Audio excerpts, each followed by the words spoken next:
Chapter 2. How do I react toward fear? Fear is unpleasant, is scary, is emotionally painful, is somewhat can be unbearable.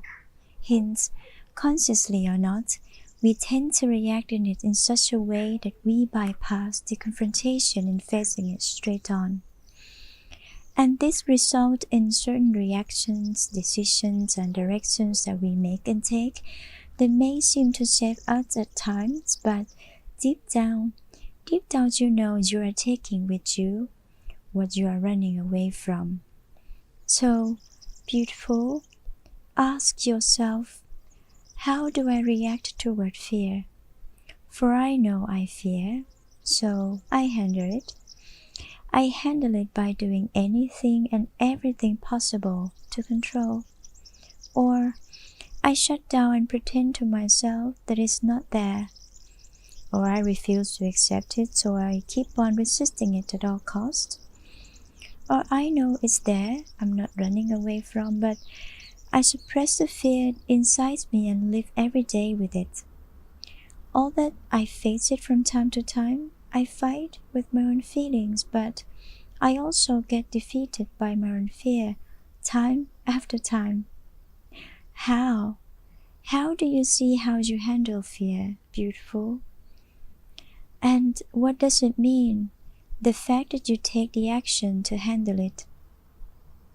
Isn't handling another form of reaction driven also by fear? So, what do you see? Do you react or act? Do you fight or surrender? Do you reject or accept? Do you resist or let go? Do you fear or give it compassion?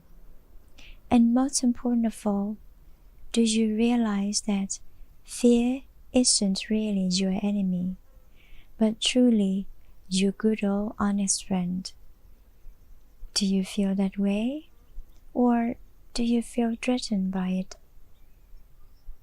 A simple way to observe yourself is to see whether the way you react is harmonious and kind to yourself, your heart, and your soul or not. How are you feeling right now? How in peace are you deep down when it comes to realizing and facing your own fear? Do you feel you must fight it away? Or do you feel perhaps there's something in you that has been imbalanced and needs your attention to heal by treating it with the measured mind? So, why must we ask ourselves this question as to how do we react to fear?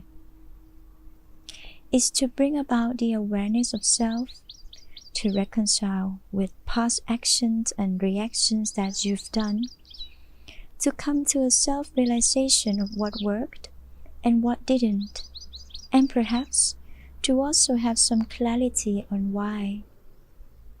To see fear and yourself from a distant perspective, where you create room and space for your mind and soul to bridge and expand. Beautiful. Do you see a gap now?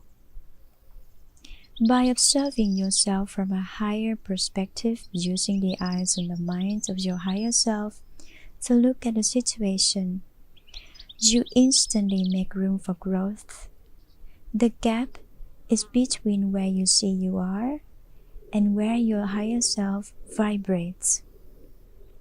Now, recognize now that you are looking at yourself from a higher perspective, then answer the question.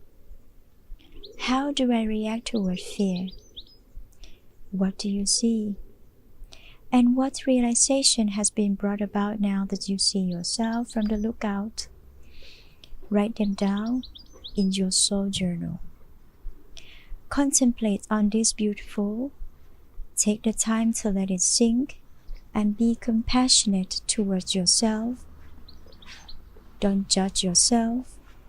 Don't blame yourself. Do not be afraid to face your reaction in the mirror.